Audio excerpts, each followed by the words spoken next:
जब कोई अभ्यर्थी उत्तर प्रदेश लोक सेवा आयोग द्वारा आयोजित स्वास्थ्य शिक्षा अधिकारी यानी एचईओ का पाठ्यक्रम पहली बार देखता है तो सबसे पहले यही लगता है कि पाठ्यक्रम बहुत बड़ा है। कारण भी साफ है। इसमें एक दो नहीं बल्कि 8 विषय शामिल हैं। समाजशास्त्र, मानव विज्ञान, मनोविज्ञान, सामाजिक मनोविज्ञान, राजनीति विज्ञान, भूगोल, इतिहास और अर्थशास्त्र। पहली नजर में लगता है कि इतने सारे विषय हैं तो तैयारी बहुत विस्तृत और भारी होगी। लेकिन इस वीडियो में हम इसी भ्रम को दूर करेंगे। असल बात यह है कि एचईओ का पाठ्यक्रम विषयों की संख्या के कारण बड़ा दिखाई देता है, लेकिन जब हम प्रत्येक विषय के अंदर दिए गए उपविभागों को ध्यान से देखते हैं तो साफ हो जाता है कि आयोग ने पूरे पूरे विषय नहीं रखे हैं, बल्कि हर विषय से कुछ विशिष्ट और सीमित उपविभाग चुने गए हैं। अधिकांश विषय स्वास्थ्य, समाज, शासन और व्यवहार से जुड़े हैं। समाजशास्त्र, पूरी सोशियोलॉजी नहीं, हेल्थ सोशियोलॉजी। सबसे पहले समाजशास्त्र को देखें। नाम देखकर लग सकता है कि पूरा समाजशास्त्र पढ़ना पड़ेगा, लेकिन ऐसा नहीं है। समाजशास्त्र में मुख्य रूप से स्वास्थ्य से जुड़े सामाजिक पहलुओं को रखा गया है। इसमें स्वास्थ्य का अर्थ और उसके सैद्धांतिक आयाम, संघर्षवादी, प्रकार्यात्मक और अंतःक्रियावादी दृष्टिकोण शामिल हैं। इसके बाद भारत में स्वास्थ्य की स्थिति, नगरीय और ग्रामीण अंतर, कुपोषण, गरीबी और स्वच्छता की समस्याओं को रखा गया है। इसके अलावा स्वास्थ्य के सामाजिक कारक, आर्थिक स्थिति, शिक्षा, व्यवसाय, लिंग, जाति और रहने की दशाएं भी पाठ्यक्रम में हैं। फिर स्वास्थ्य और संस्कृति के अंतर्गत खान पान, स्वच्छता की आदतें, बीमारी के प्रति दृष्टिकोण, विश्वास और व्यवहार पढ़ना है। एचआईवी, एड्स और कैंसर जैसी बीमारियों से जुड़े सामाजिक पूर्वाग्रह तथा वर्ग, लिंग और जाति आधारित स्वास्थ्य असमानताओं के साथ आयुष्मान भारत और एनआरएचएम जैसी स्वास्थ्य संबंधी सरकारी योजनाएं भी शामिल हैं। इसका मतलब यह है कि समाजशास्त्र में परिवार, विवाह, धर्म, सामाजिक स्तरीकरण, सामाजिक विचारक जैसे पूरे पारंपरिक समाजशास्त्र को नहीं पढ़ना है। यहां पढ़ना है स्वास्थ्य और समाज का संबंध, स्वास्थ्य असमानता, स्वास्थ्य संस्कृति और सरकारी स्वास्थ्य योजनाएं। सीधे शब्दों में समाजशास्त्र में पाठ्यक्रम 6 इकाइयों तक सीमित है। स्वास्थ्य समाजशास्त्र, स्वास्थ्य असमानता, संस्कृति और स्वास्थ्य योजनाएं जैसे विषय। मानव विज्ञान, एंथ्रोपोलॉजी भी स्वास्थ्य केंद्रित दूसरा विषय है। मानव विज्ञान भी एक बहुत बड़ा विषय है, लेकिन एचईओ में इसकी पूरी गहराई नहीं पूछी गई है। यहां मानव विज्ञान और सामाजिक विज्ञान में इसकी सार्थकता और महत्व दिया गया है। फिर मानव विविधता, जनजातीय, ग्रामीण और शहरी जनसंख्या को रखा गया है। इसके बाद जन स्वास्थ्य की परिभाषा, मापदंड और अवयव, मानव रोग और स्वास्थ्य में आनुवंशिक तथा संचारी रोग और उनका उन्मूलन शामिल है। अंत में मानव रक्त समूह, एबीओ, एमएन, आरएच और उनकी उपयोगिता दी गई है। यहां भी पूरा एंथ्रोपोलॉजी नहीं है, न विस्तृत प्रागैतिहासिक मानव, न पूरी जैविक मानव विज्ञान की लंबी थ्योरी। यहां आयोग ने फोकस रखा है मानव विविधता, जन स्वास्थ्य, रोग और रक्त समूह। सीधे शब्दों में मानव विज्ञान में 5 विषय हैं। मानव विज्ञान का महत्व, मानव विविधता, जन स्वास्थ्य, मानव रोग और रक्त समूह। मनोविज्ञान, basic psychology plus health behaviour. तीसरा विषय है मनोविज्ञान। मनोविज्ञान का नाम देखकर अभ्यर्थी डर सकते हैं, क्योंकि यह भी बहुत विस्तृत विषय है।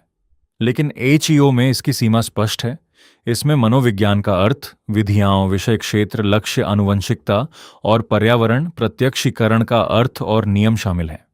इसके बाद अधिगम, स्मृति, विस्मरण, प्राचीन और नैमित्तिक अनुबंधन, अल्पकालिक और दीर्घकालिक स्मृति, विस्मरण के कारण तथा बुद्धि की प्रकृति और सिद्धांत दिए गए हैं। आगे मनोवैज्ञानिक आकलन, अभिप्रेरणा, व्यक्तित्व, मनोवैज्ञानिक परीक्षण, भाषा विकास, व्यक्तित्व की परिभाषा और प्रकार पढ़ना है। अंत में समकालीन समाज की समस्याएं, मादक द्रव्य व्यसन, वयोवृद्धों की समस्याएं, अवसाद, तनाव और स्वास्थ्य तथा बाल अपराध शामिल हैं। यहां पूरी साइकोलॉजी नहीं पढ़नी है। इसमें मुख्य रूप से मूलभूत मनोविज्ञान, सीखना, स्मृति, बुद्धि, व्यक्तित्व, अभिप्रेरणा और स्वास्थ्य से जुड़ी व्यवहारगत समस्याएं पढ़ना है। यानी मनोविज्ञान में भी पाठ्यक्रम कुछ निश्चित अध्यायों तक सीमित है। सामाजिक मनोविज्ञान, एटीट्यूड, कम्युनिकेशन और कम्युनिटी हेल्थ। चौथा विषय है सामाजिक मनोविज्ञान। यह भी सुनने में बड़ा लगता है, लेकिन इसके उपविभाग देखें तो पाठ्यक्रम बहुत लक्षित है। इसमें मूलभूत मानव मूल्य और मनोवृत्ति, उनका स्वरूप, स्रोत और विशेषताएं वो दिए गए हैं। साथ ही मनोवृत्ति का निर्माण और प्रकार्य भी पढ़ना है। फिर सामाजिक नियंत्रण, उसके उद्देश्य, कारण और संसाधन, सामाजिक परिवर्तन की समस्याएं, कारण और सिद्धांत शामिल हैं। इसके बाद संप्रेषण और अनुनयात्मक संप्रेषण, उसका स्वरूप, सिद्धांत, निर्धारक और अनुनयशीलता, प्रतिरोध दिए गए हैं।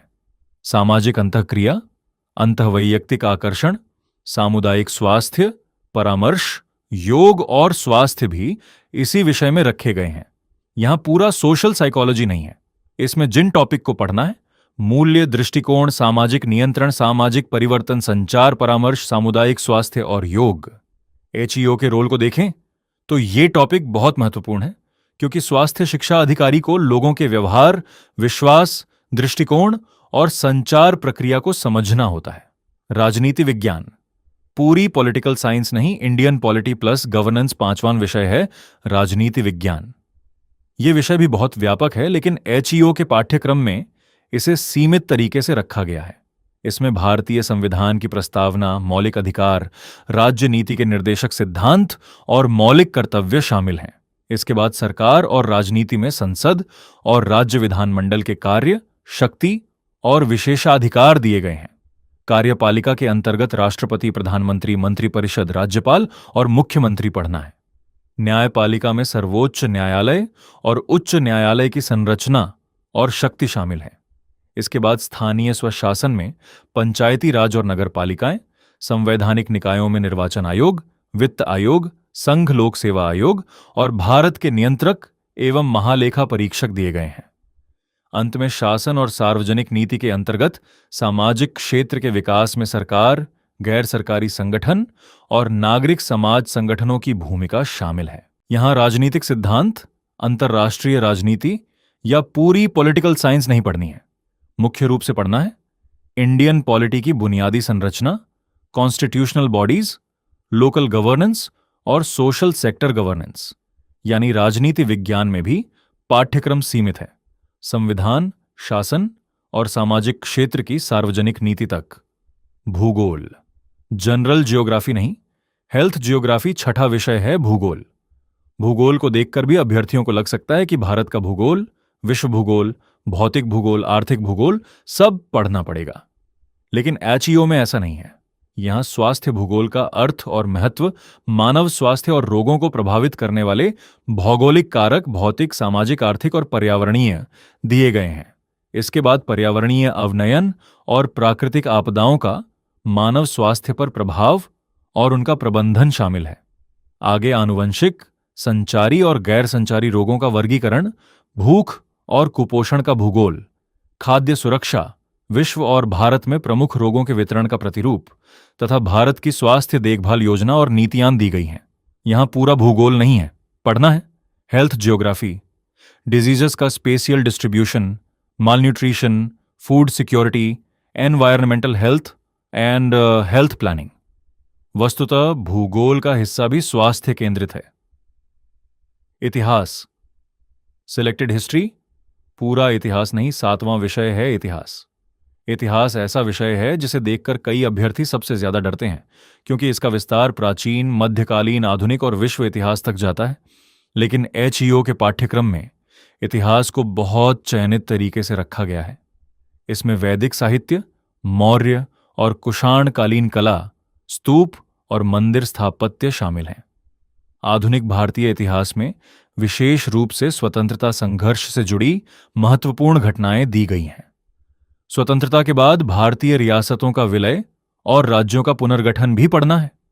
विश्व इतिहास में केवल 18वीं से 20वीं शताब्दी के मध्य की महत्वपूर्ण घटनाएं, फ्रांसीसी क्रांति, औद्योगिक क्रांति, प्रथम विश्व युद्ध और द्वितीय विश्व युद्ध के कारण और परिणाम रखे गए हैं। यहां पूरा इतिहास नहीं पढ़ना है, न पूरा प्राचीन भारत, न पूरा मध्यकाल, न पूरा विश्व इतिहास पढ़ना है। कुछ सांस्कृतिक बिंदु, आधुनिक भारत का स्वतंत्रता संघर्ष, स्वतंत्रता के बाद एकीकरण और विश्व इतिहास की 4 से 5 प्रमुख घटनाएं। यानी इतिहास भी बहुत सीमित और चयनित है। अर्थशास्त्र, इकोनॉमिक्स नहीं, हेल्थ इकोनॉमिक्स प्लस इंडिकेटर्स। आठवां और अंतिम विषय है अर्थशास्त्र। इकोनॉमिक्स भी व्यापक विषय है, लेकिन एचईओ में इसका फोकस स्वास्थ्य, विकास और आधारभूत संरचना पर है। इसमें राष्ट्रीय आय, आर्थिक संकेतक, गरीबी, बेरोजगारी, असमानता और मानव विकास सूचकांक यानी एचडीआई शामिल हैं।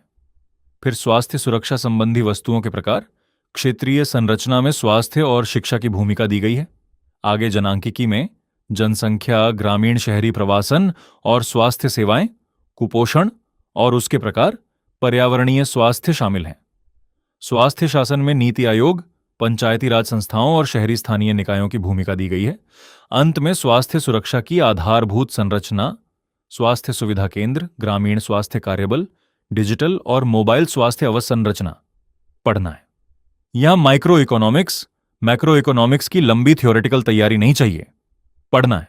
Economic indicators, demography, health governance, health infrastructure और हेल्थ सेक्टर में इंस्टीट्यूशंस की भूमिका, यानी अर्थशास्त्र भी एचईओ के पद और स्वास्थ्य शिक्षा की प्रकृति से सीधे जुड़ा हुआ है। अब अगर पूरे पाठ्यक्रम को एक साथ देखें तो तस्वीर बिल्कुल साफ हो जाती है। हां, विषयों की संख्या 8 है, लेकिन इन 8 विषयों के अंदर आयोग ने पूरे विषय नहीं रखे हैं। हर विषय से केवल वही हिस्से चुने गए हैं जो स्वास्थ्य, समाज, शासन, जनसंख्या, व्यवहार, संचार, इतिहास की बुनियादी समझ और स्वास्थ्य नीति से जुड़े हैं। इसलिए एचईओ का सिलेबस देखने में बड़ा है, लेकिन वास्तव में यह मल्टीडिसिप्लिनरी और हेल्थ ओरिएंटेड सिलेबस है। इसका मतलब है कि तैयारी का तरीका भी यही होना चाहिए। सब्जेक्ट वाइज डरना नहीं है, टॉपिक वाइज डिकोड करके पढ़ना है। अब सबसे महत्वपूर्ण सवाल, वस्तुतः पढ़ना कितना है?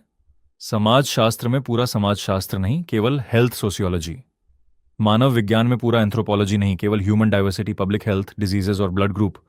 मनोविज्ञान में पूरा साइकोलॉजी नहीं, केवल बेसिक साइकोलॉजी और हेल्थ बिहेवियर।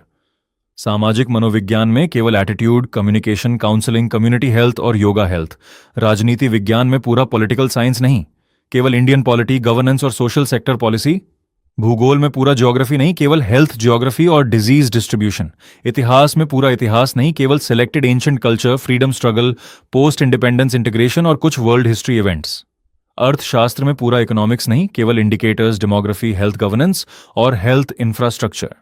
यानी विषय अधिक हैं, लेकिन प्रत्येक विषय के अंदर पाठ्यक्रम कुछ विशिष्ट अध्यायों तक सीमित है। यही एचईओ सिलेबस की सबसे बड़ी विशेषता है। जो अभ्यर्थी इसे केवल 8 विषयों का सिलेबस मानकर पढ़ाई शुरू करते हैं, वे भ्रमित हो जाते हैं। लेकिन जो इसे डिकोड करके देखते हैं, उन्हें समझ आता है कि यह पाठ्यक्रम बहुत बड़ा नहीं है। ये स्वास्थ्य शिक्षा अधिकारी के काम से जुड़े सिलेक्टेड चैप्टर्स का व्यवस्थित संयोजन है। इसी विशिष्टता को ध्यान में रखते हुए समसामयिक घटना चक्र ने अपना एचईओ कोर्स तैयार किया है। इस कोर्स का लक्ष्य यही है कि अभ्यर्थी पूरे विषयों में न भटकें, बल्कि आयोग द्वारा दिए गए वास्तविक पाठ्यक्रम पर केंद्रित तैयारी करें। विषय 8 हैं, लेकिन तैयारी का रास्ता सीधा है। हर विषय से केवल वही अध्याय पढ़ने हैं जो सिलेबस में स्पष्ट रूप से दिए गए हैं।